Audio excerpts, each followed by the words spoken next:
morning.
Good morning, dear friends. Welcome to the Unitarian Universalist Fellowship at Stony Brook. I welcome you who are here in our sanctuary and all who are attending virtually, wherever you may be this morning. My name is Lorraine Stidd, and I am happy to be your worship associate this morning. Our minister is the Reverend Dr. Madelyn Campbell, and our Director of Religious Education is Deb Little. We are more than halfway through our summer services centered around the topic of Long Island. We have heard from several of our members about their diverse experiences of Long Island. Today, Pastor Madelyn will share about the history of religion on this rather long island we live on. Please plan to join us after the service for coffee and conversation. For those who are with us online, if you sign on after the service and return to our website, you will find the link for joining our small group chats. Whether here or online, you will find some friendly folks who can answer any questions you may have.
What a lovely way to begin, yeah? Come, enter into this space made holy by our presence. Enter into this hour made holy by our intention. Enter in and join together. We are bound by covenant in this religious community and bound by common purpose to so many other religious communities beyond our walls. Like a bundle of sticks, we are stronger together. Together, we enter in. Let us worship together. Beloveds, this morning I ask you to join me in prayer, however you understand prayer to be, whether that's praying to a deity or sending good thoughts out to the universe, or simply taking a moment to pause and think these thoughts for yourself. I invite you to join me in a prayer for the people of Maui.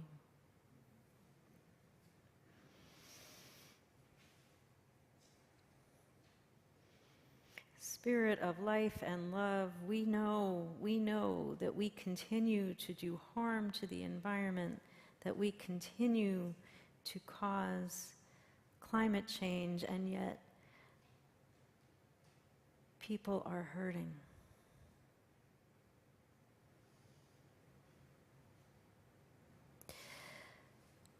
We hold all those affected by the wildfires in Maui in our hearts.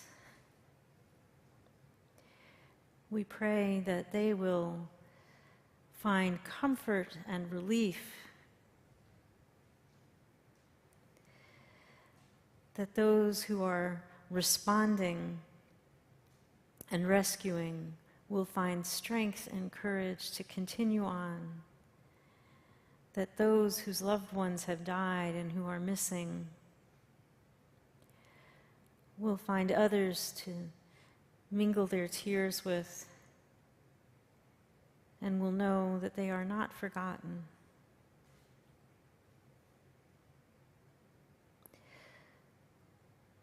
We know that so many people are affected, and they touch so many lives far beyond Maui. And we know that there are people suffering all over the world. Help us not to forget them either, as today we hold the people of Maui in our hearts. Amen.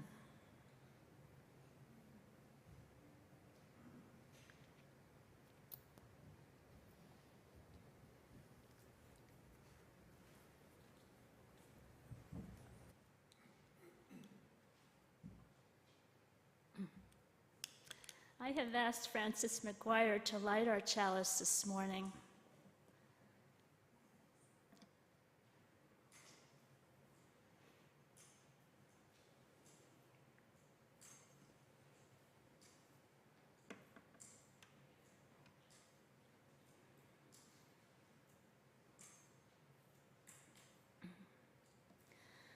The flaming chalice is the symbol of Unitarian Universalism. We kindle the flame of our faith in the cup of our covenant. Bound together in faith, may the cup nourish us as the flame guides our way.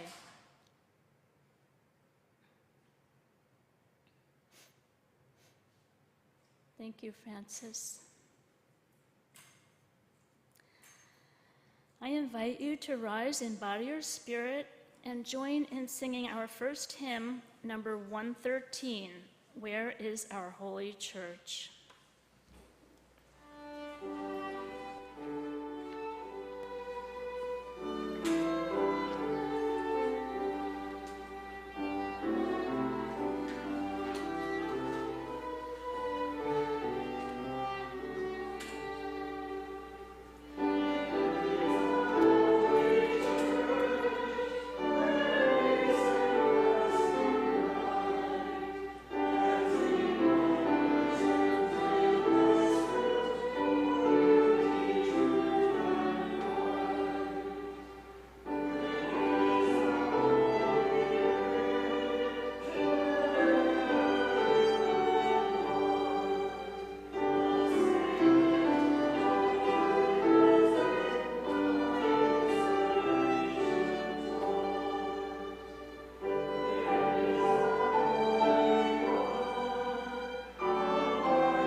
So who here has a religion?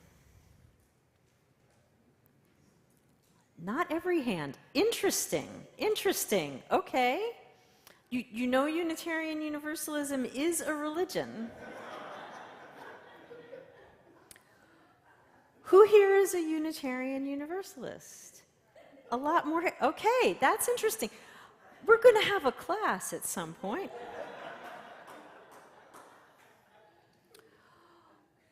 Who here grew up in a different religion from Unitarian Universalism? Almost everyone here. You know that's not unusual in Unitarian Universalist congregations. Who here is a homegrown Unitarian Universalist? Just a hand, just like 3 hands in the room, and I don't know how many at home. So that's not unusual. Who here was raised without any religion at all? Just a few hands. Isn't that interesting? Isn't that interesting that most of us have been raised in some faith or another, and we're all here together in Unitarian Universalism? Why do people come together in religion? Religion comes from the word religio. It's Latin. It means to bind together. Religion is what binds us together. And some people say that if you say you have no religion, there's something that you're worshiping. You have some religion, you just haven't discovered what it is. Now that doesn't mean it's a religion like Islam or Methodist, or it might be your religion might be shopping. For some people that is, or hoarding wealth, right? Or your religion might be baseball.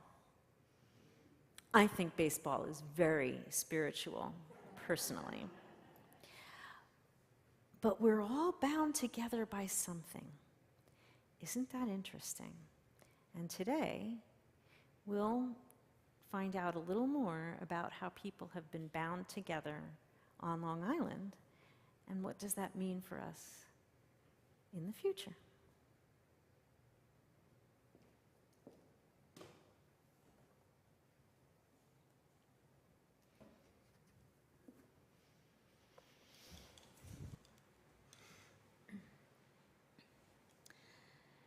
Following our meditation in word, we will sit in silence for a minute, and then we will sing hymn number 123, Spirit of Life. Our meditation this morning is a traditional Akan proverb from Ghana. It is because one antelope will blow the dust from the other's eye that 2 antelopes walk together.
Our reading this morning is an excerpt from the 2001 UUA Commission on Appraisal report, Belonging, the Meaning of Membership. This is from the chapter, The Process of Commitment. Why do people join a religious community? Reverend John Burns, president of the Unitarian Universalist Association from 1993 to 2001, notes how central such communities are to the quest for a meaningful life. He writes, "To be human is to be religious. To be religious is to make connections. To lead a meaningful life among the many competing forces of the 21st century, each of us needs support in making meaningful reconnections to the best in our global heritage, the best in others, and the best in ourselves."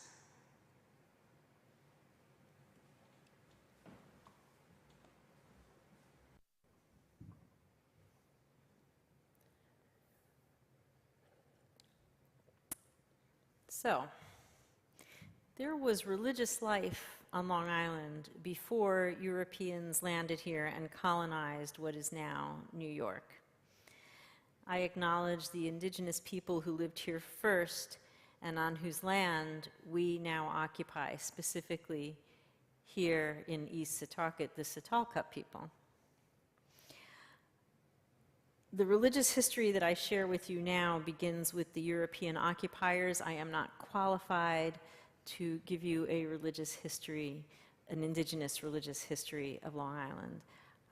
I think it's important, but understand that I am starting with European colonizers. Now, the first Europeans to come to Long Island were Christians. So there's a long Christian history on Long Island. Setauket Presbyterian Church on Caroline Avenue in Setauket dates back to the 1660s. I think that's before any of us here were born, yeah? Okay. And it's the oldest church in the area. And this history, as much as as well as the history from every other congregation that I'm going to tell you about, comes mainly from the websites of these congregations. Okay. So Abraham Woodhull, the leader of the Culper Spiring during the American Revolution, he's buried in Setauket Presbyterian Churchyard. And perhaps you visited this church at some time, as we've done some interfaith work with them. And if you have, you haven't seen the original church building, as it suffered a catastrophic fire following a lightning strike. So the current building was rebuilt in 1812, still before any of us were born. Perhaps you recall 1812 as being a rather big year for wars, both here and in Europe. It was also a very good year for overtures, yeah? Yeah. Now, Caroline Episcopal Church has an older structure, and you know, Caroline Episcopal Church is right across the street from Setauket Presbyterian. I see heads nodding. Some of you know what I'm talking about and have been there. Okay. Their church was organized in 1723 as an Anglican mission of the Society for the Propagation of the Gospel. The church building was erected in 1729, and it was originally named Christ Church. And vestry minutes, the vestry of an Episcopal church is like our board. Okay? The vestry minutes record its consecration on January 25th, 1730. And it's named Caroline because the original congregation honored Queen Wilhelmina Caroline of Brandenburg-Ansbach. And she was the queen of George II of England, and so they named the church in her honor. So you might be understanding now that Caroline Presbyterian was loyalist, and Setauket Presbyterian was what we call patriots. We call them patriots because they won, right? Right.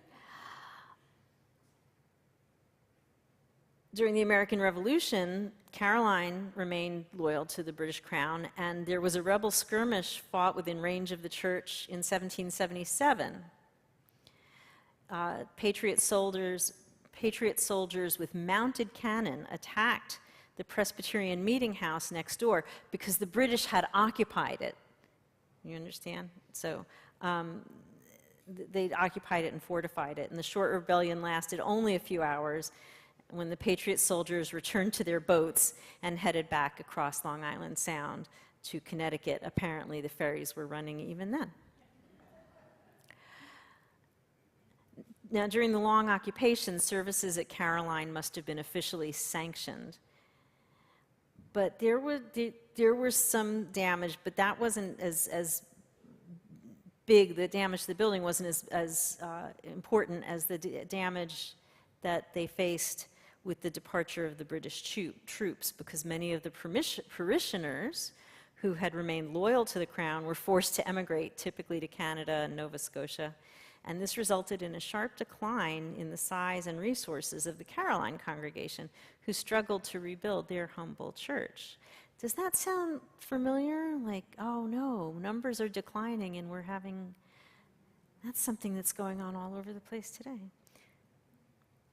So the Caroline Church wardens and vestry made application for financial help in an undated letter to Trinity Church in Lower Manhattan. Are any of you familiar with Trinity Church?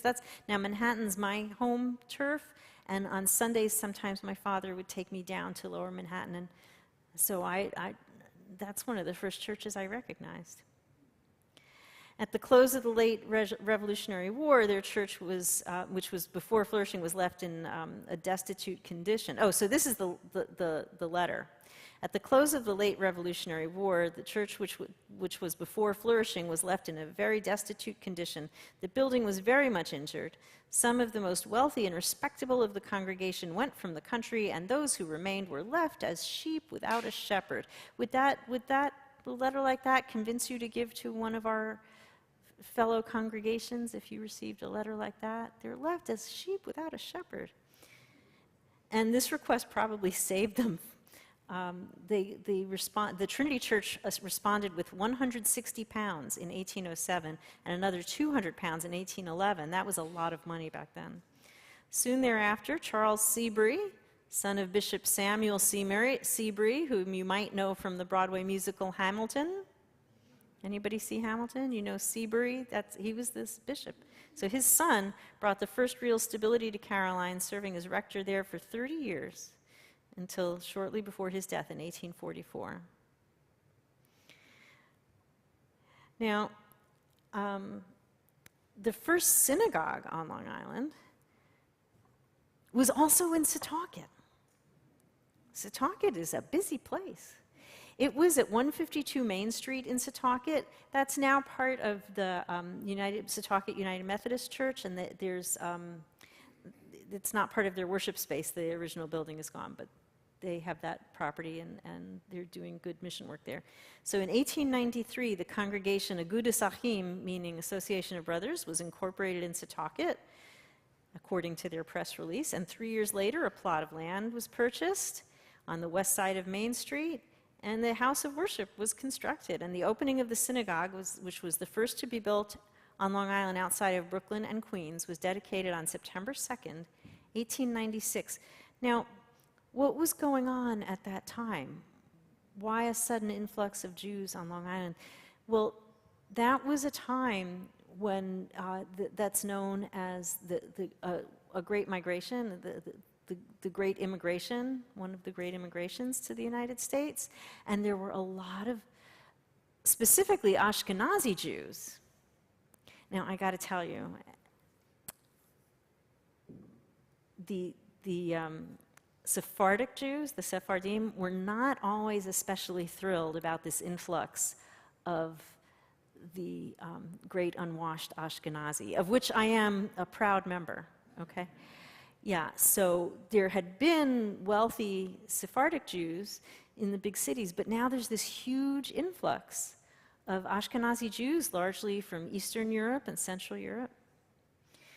So this was a time of growth. Temple Adas Israel, which is in Sag Harbor, is the oldest synagogue on Long Island that's still in operation, and it was founded as Congregation Mishkan Israel in 1893.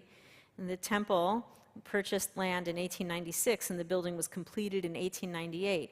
And I'm going to guess that this is a Reform synagogue. You can tell, I'm going to give you, you know, if a place is called congregation, it's probably conservative. If it's called temple, it's Reform. Orthodox will call it something else in other things in Hebrew, but that's one way to tell. So the Brooklyn Daily Eagle attributed the creation of the new congregation to the establishment of Fay's watch case factory, which had drawn a large number of Russian and Polish Jewish working men to Sag Harbor. And within a short time, there were 15 Jewish-owned retail stores in the village, and the Brooklyn Eagle reported that Jewish success in retailing fruit and clothing testify to their industry. Well, when did the first mosque appear? The Islamic Association of Long Island, also known as the Selden Masjid. A masjid is a smaller worship hut, like there can be a masjid within a school or within think of a masjid as like a chapel. You know what a chapel is as compared to a whole church building, right? So the Islamic Association of Long Island, or the Selden Masjid, is a mosque at 10 Park Hill Drive in Selden. And it was founded in, who wants to guess what year? There's no prize, but anybody want to guess? Who's 1960? 1920, oh no. 1974. Until 1974. Now, this is a time when many of us here were around. There might be a couple of people in the room who weren't here in weren't alive yet in 1974, but that's within the lifetime of many of the people here. So it was founded in 1974, and it is the oldest chartered mosque on Long Island. When did UUs get here? Well, before we were UUs, when we were Unitarians and Universalists. The Unitarian Universalist congregation at Shelter Rock was founded in 1941 by 3 Port Washington families. It's not the oldest UU church, but because of one of the early members, Caroline Veach, it has become the benefactor of many important Unitarian Universalist works. Does anybody here, have you heard of the Veach Foundation or Veach Grants? I see some heads nodding, yeah. So much has come from that one congregation in terms of reaching out to the wider Unitarian Universalist community and funding the good and important works that we do. All because 3 families in Port Jefferson got together one day and founded a congregation. What did I say, Port Jefferson? It's because I live in Port Jeff Station, that's why. Port Washington. Port Washington. Totally different train line. Yeah. Now, the first Universalist church of Southold was established in Southold on October 1st, 1835. 1835. And they were meeting at the Inn of William D. Cochran, and the trustees voted to build a house of worship 35 by 48 feet with an end gallery.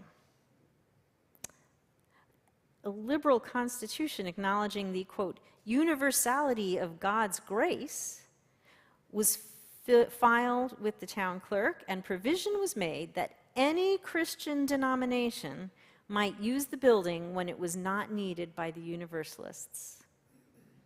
Well, that was mighty Christian of them. But really, that's a lovely sentiment. It didn't go so far as welcoming Muslims or Jews or Buddhists or Hindus. I'm not sure that there were many Hindus in Southold in 1835, but you know, how nice. We open our doors to any other Christians. The original church building was dedicated in 1837. Reverend Sarah Moores Campbell was Southold's first woman minister. Reverend Ade Watson was the church's first African-American minister. Now, you recall I said the original building was consecrated in 1837. In March 2015, the church building was destroyed by fire. It consumed both the church building and the parish hall. But you will be delighted to know, I hope, because it's been taking them a while. I mean, 2015, that was 8 years ago. They broke ground on their new building on July 22nd. Yay? Yay. Now, our own Unitarian Universalist Fellowship at Stony Brook was first organized in November of 1962. That was a year and a few months after the merger of the Unitarians and the Universalists. So this congregation was founded as a Unitarian Universalist congregation. It was chartered by the very new UUA on January 11th, 1963, and money from the Veach program helped to secure this property in 1963. Money from the Veach program, right? But the congregation didn't vote to build on this property until 1974. That was when the first mosque was chartered on Long Island. Construction was completed, and you all moved in here in January 1976. It was a smaller building then, yeah? Some of you here might remember that. I see some heads nodding, yeah. Now we're planning for the merger with the UU congregation of the Great South Bay. Did you know that they're an older congregation than we are? This is true. In 1957, a group of friends, many of them scientists at Brookhaven National Lab, started a weekly discussion group that met in their homes. Do you know the very earliest synagogues and the very earliest churches met in homes? Advertising attracted more members, and they began using the YMCA in Patchogue. And seeing a need for some kind of education for their children, the group decided that Unitarianism fit well with their humanist bent at the time, so they became the Unitarian Fellowship of Brookhaven. And in 1961, and if you're watching at home, you bought property in Bellport Village, and the group was known as the UU Fellowship of Bellport. And the congregation hired its first minister in the 1980s. In 2012, they purchased the former Sayville Public Library and adopted the name UU Congregation of the Great South Bay. Their name kept changing as they kept moving to different places, right? Even as the congregation settled into their new home, they discovered additional work that had to be done on the property. And there was a period of dislocation which took a toll on the membership. And some longtime members moved away from Long Island, and others joined other nearby congregations, but the core group of remaining members had resolved to make a fresh start, beginning with a spruce up of the buildings and grounds, and a revamped website and other things. But now we're all actively working on a merger plan together. We aren't going to swallow them up. We aren't taking them over, even though they're very small. We're going to merge, just as the Unitarians and the Universalists merged. So this means that we'll get to have a new name, one that reflects our merger. Oh, yeah, oh, what's our new name going to be? And you'll be hearing a lot more about this merger at a town hall that the board is tentatively planning right now for August 27th. Any board member want to contradict me on that? August 26th. So we're working on August 27th. And that means that we're going to have to be willing to be changed by the people that we're welcoming in. Remember, religio, it means to bind us together. We are bound together. So we have to decide, are we bound together so tightly that we become a social club and we don't welcome anybody else in? Or are we bound together just enough that there's always room for one more? Is there room for one more? Is there room for 10 more? Is there room for 100 more? Yeah, if we got 100 more people, we'd make it work, right? We'd probably have to do some more building, but we'd make that work. There's room for more, but when there's room for more, when we're bound together by faith, we have to be willing to be changed by one another. The thing about faith is that it requires growth on our part. If we just sit there, we come in and this is how I've always thought and this is how I've always believed and you can't tell me anything and that's, right? If we sit there, we're not, why are we coming? Why are we part of the community? We move forward together. Now, the Unitarian Universalist Ministers Association, of which I am a member, has I'm going to call it a tagline, something that we say. It's because we need one another. Do we need one another? Do we? Yeah, I think we do. We do need one another. And when we need one another, and when we are bound together in religious community, we learn from one another. We might teach, but we also learn. I know there are some teachers in this room. How many of you have learned more by teaching than you have done by sitting in a classroom? Yeah, right?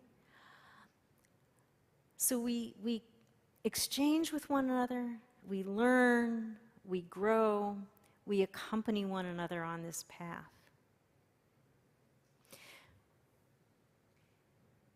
Two antelopes walk together. One blows the dust out of the other's eyes, and that's why they go together, right? We care for one another. That's why religion has endured on Long Island. Certainly since before European colonizers, but since the 1660s at least, yes? Faith and faith communities have endured. So as we look to the future, how will we endure? Well, we'll merge. I mean, I say we'll merge. You have to vote on it. But when you vote to merge, the congregations will merge, and something new together will come out of that. And I don't, you know, they're selling their building. We're merging, and they are physically going to come here, yeah? I just want to make that clear. But we're going to be something new together.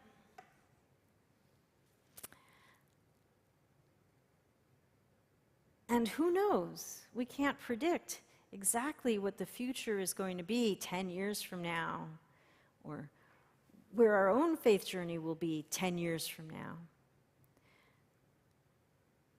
But we can start on the journey together.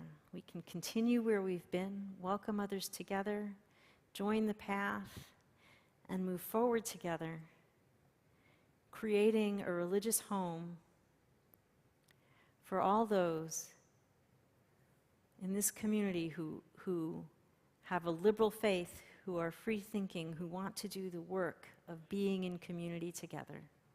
And won't that be a beautiful thing?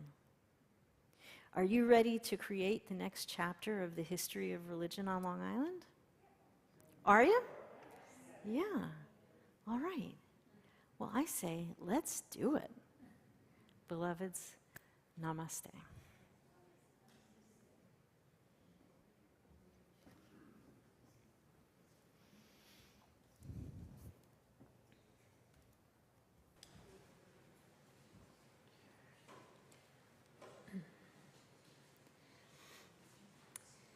It is our spiritual practice to share our offering plate with an organization working for a more just future.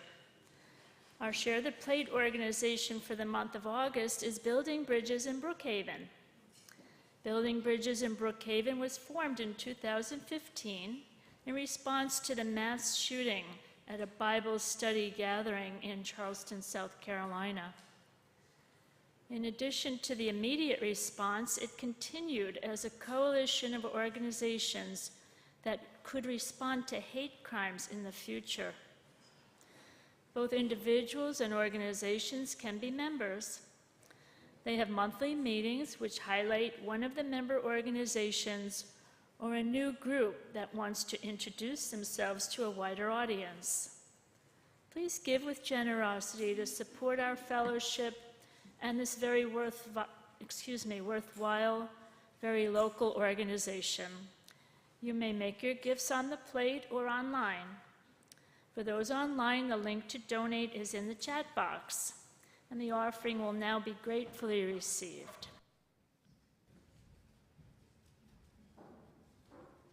This morning, our offertory music, am I on? This morning, our offertory music will be Shalom Aleichem, an arrangement that Peter and I put together, but the tune was written by Samuel Goldfarb, an American cantor, composer, and conductor. He lived 1891 to 1978, so this is about the time that Pastor Madelyn was talking about the synagogues establishing themselves on Long Island. Shalom Aleichem, Samuel Goldfarb.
You know, in Judaism, we say, when we sing, we pray twice, and there are prayers that are just syllables, nagim, that just the music. So that was a prayer, yeah?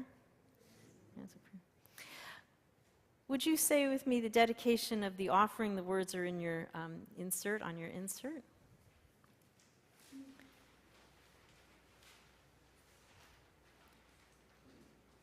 To the work of our faith, which is weaving a tapestry of love and action, we dedicate our lives and these our offerings. Amen. Thank you. Keep your inserts handy, because I invite you to rise in body or spirit and remain risen through the extinguishing of the chalice, and then sit down again for the postlude. Okay? Our final hymn is Our Faith is But a Single Gem, but we're going to sing it to a different tune, which you have in your inserts, in your bulletin. It's a different tune from what's in the hymnal. Or, you know, you're free to use the hymnal and ignore the music if you wish.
Beloveds, go in peace, go in love, go together, and go always in the footsteps of the holy.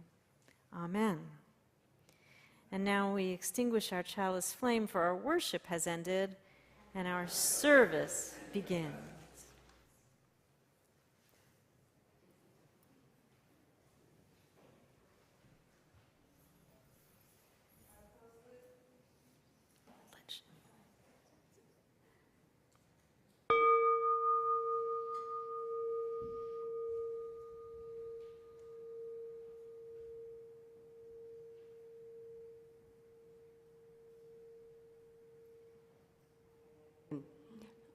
Our postlude this morning is an arrangement Peter and I made of Werchet auf, a cantata 140 by J.S. Bach.